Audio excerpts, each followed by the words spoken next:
Students, 7th English medium. In biology, chapter number 11, that is the transportation in animals and plants. In this chapter, first we started with the circulatory system, which is going to be end today, circulatory system, in which we saw that the different particles, different objects are getting transported because they are coming in our body at some different place, and their need in our body is in the other place. So that objects, substances must get transported from one part of the body to the other, and that is known as the transportation.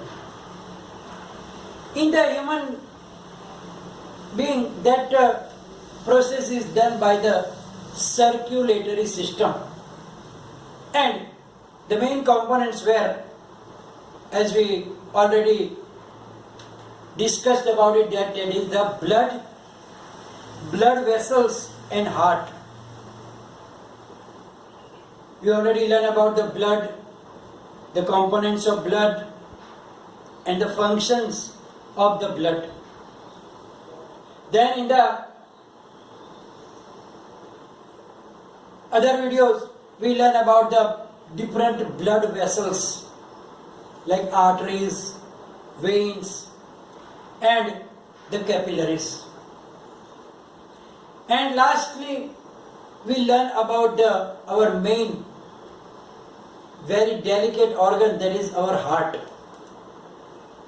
We learn that our heart, the human heart especially, have 4 chambers.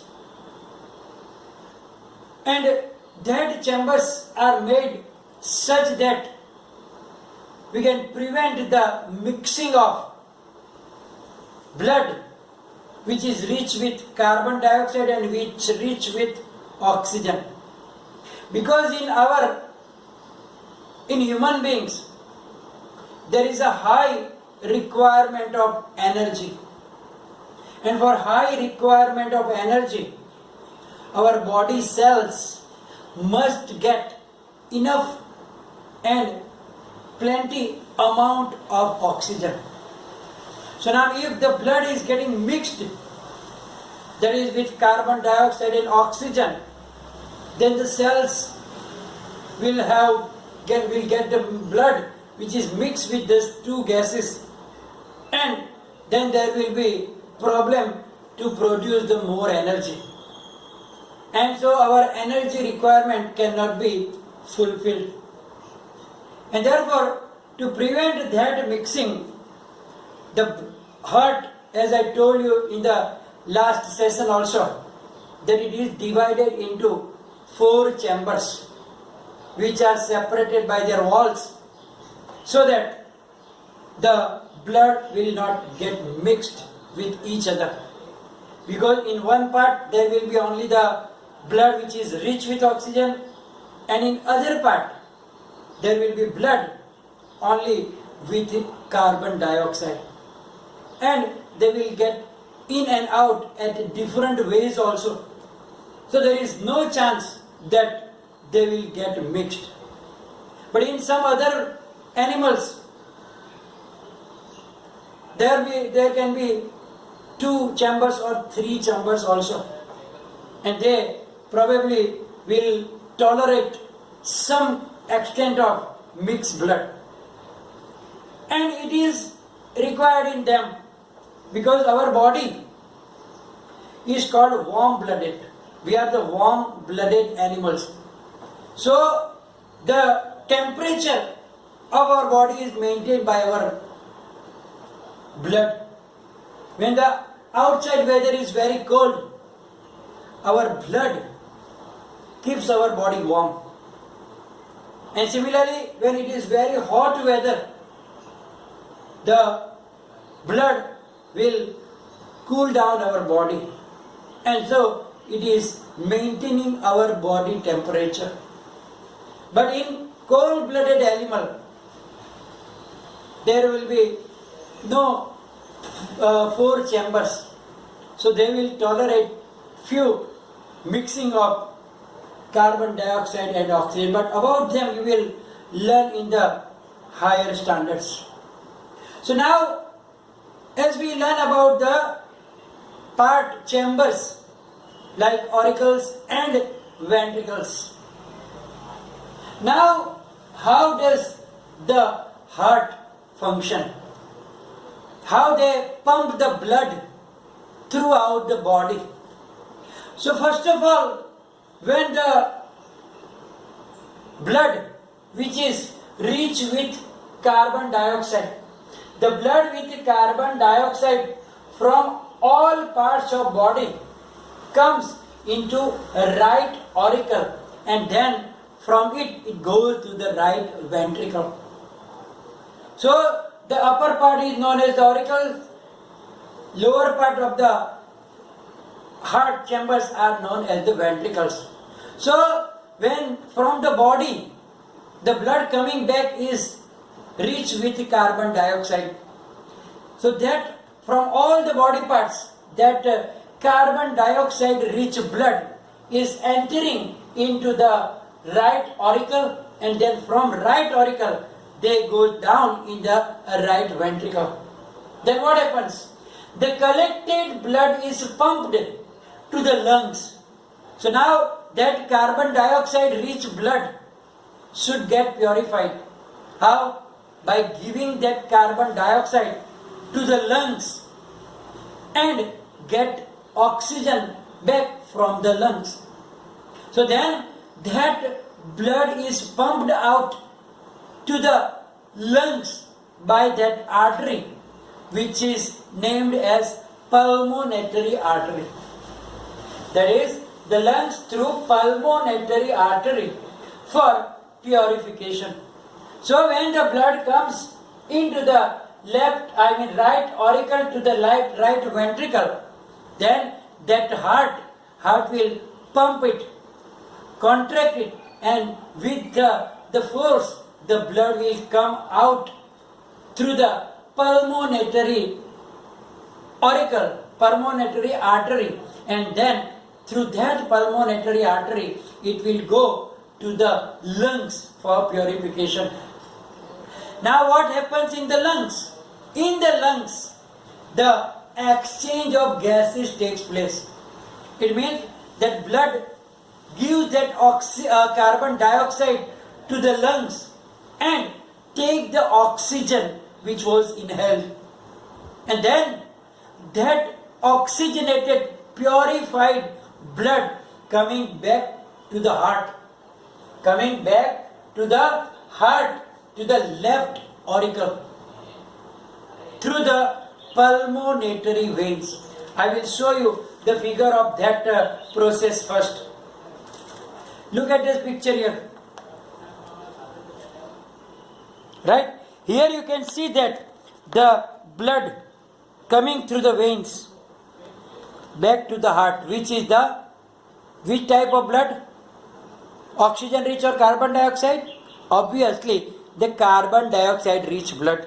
So that comes to the heart from the, as we talk about the right auricle and then to the right ventricle, and then it is pumped through the pulmonary artery to the lungs. As I already told you, that through the pulmonary artery that blood flows to the lungs.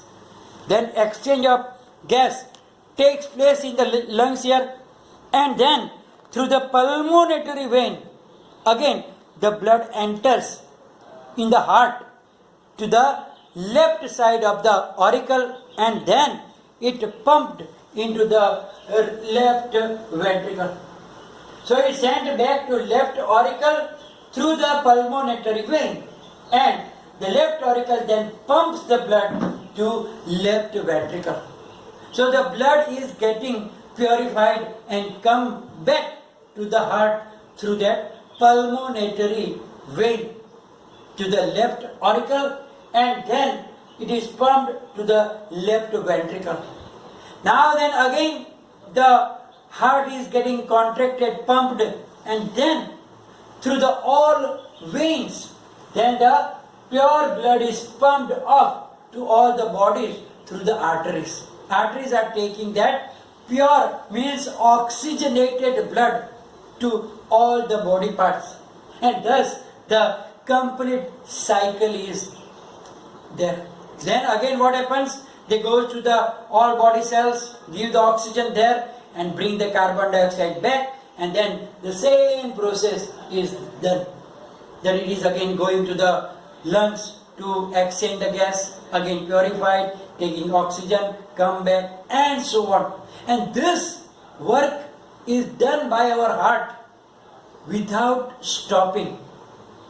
Not a 1 second it is getting stopped, and continuously it is pumping the blood. So the whole time the blood is getting circulated, and thus all the body parts will get the oxygen, the blood with that digested food from the intestine, and so on. So that is the main function of the heart. Now we have to learn about the heartbeat. Heartbeat. When you place your hand here and press little, then you will feel the heartbeats like that, like that. Generally it is normal heartbeats, but when you walk a little, then if you run a little faster, and then you feel, then there will be some difference in your heartbeats also. So what is actually the heartbeats are? That we are going to understand about. Our heart is made purely of muscles. There is no bones inside. It is made up of muscles. And those muscles are known as cardiac muscles. They are known as cardiac muscles. Now these muscles continuously in rhythm, means rhythmically, they are contracting and then expanding. Contracting and relaxing. Relaxing means expansion. Same thing. So contraction and relaxation. Contraction and relaxation. It takes place rhythmically. Means in the rhythm. You will see that tak tak tak tak tak tak. You will hear the sound is like a rhythm. So that muscles of heart known as cardiac muscles contract and relax rhythmically. This rhythmic contraction followed by its relaxation constitute a heartbeat. Means one contraction followed by one relaxation. That finishes, then it makes one heartbeat. So one heartbeat means one contraction plus one relaxation. That will make a one heartbeat. Then if you measure your heartbeat in 1 minute, then you will realize that it is same that you measured your pulse rate here. Because one heartbeat will create one pulse here. You know that the throbbing of that blood here, we counted as the pulse rate. So one heartbeat will create one pulse. It means that there is a relation between the pulse rate and the heartbeat.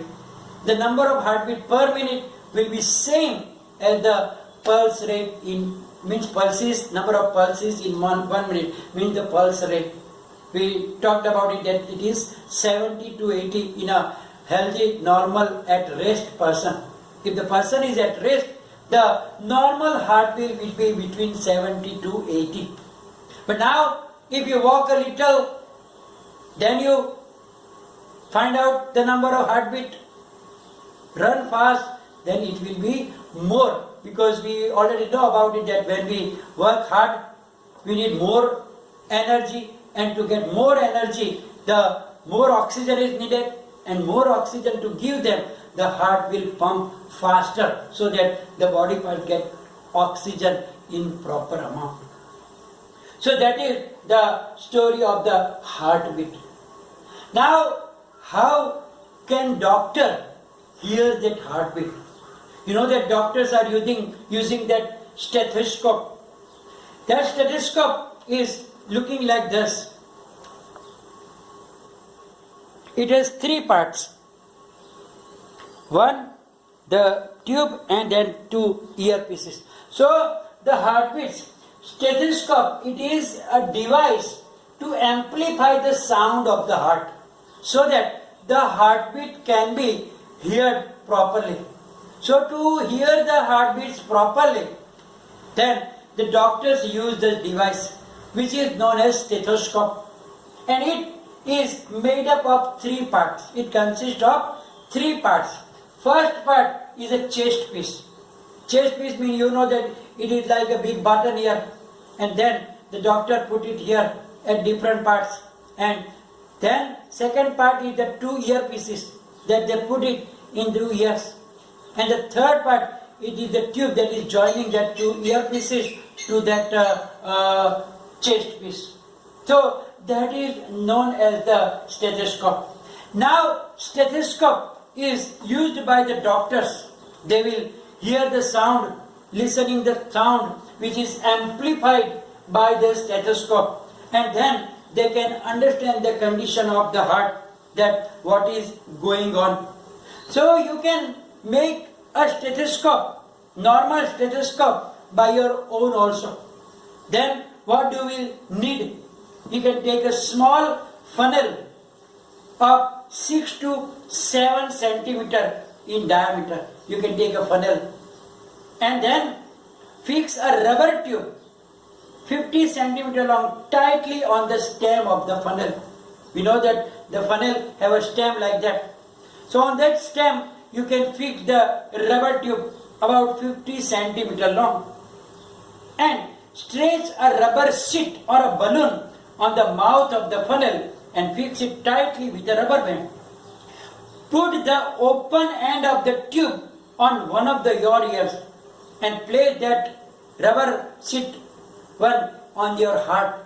Then you can hear the heartbeats. You can see how you can make a device which is not exactly the stethoscope, but at least you can hear the heartbeats through those things. So that open part you can put it on the ears, and that funnel, that broad part, you can put it on your heart, and then you can hear the heartbeats. Then you can hear the heartbeats, you can compare it with the pulse rate, then you will see that they will have a connection, because as I told you, the one heartbeat will make one pulse, right? They will make one pulse. So there is a part lightning connection between them. So now here we saw that the rhythmic beating of the various chambers of the heart maintain the circulation of the blood and transport of substance to the different parts of the body. So that was the transportation in our human being. What about the other animals? Some are very small. Do they have their circulatory system? No. Bujo wonders if sponges and hydra also have blood. Animals such as sponges and hydra do not possess any circulatory system because their body is very, very small. So they don't have circulatory system. The water in which they live brings food and oxygen as it enters the body. So they will take that food and oxygen through the water which is entering in their body. So they don't have a particular circulatory system like that it is in our big animals and the human beings like us. And that water also carries the waste material and the carbon dioxide, etc., etc., etc. So that is the part we learn about our circulatory system. We are going to stop our video. It will be followed by the PDF file that you will write down in the notebook, maybe some question answers also. And if any problem, write down in the comment section. Thank you very much.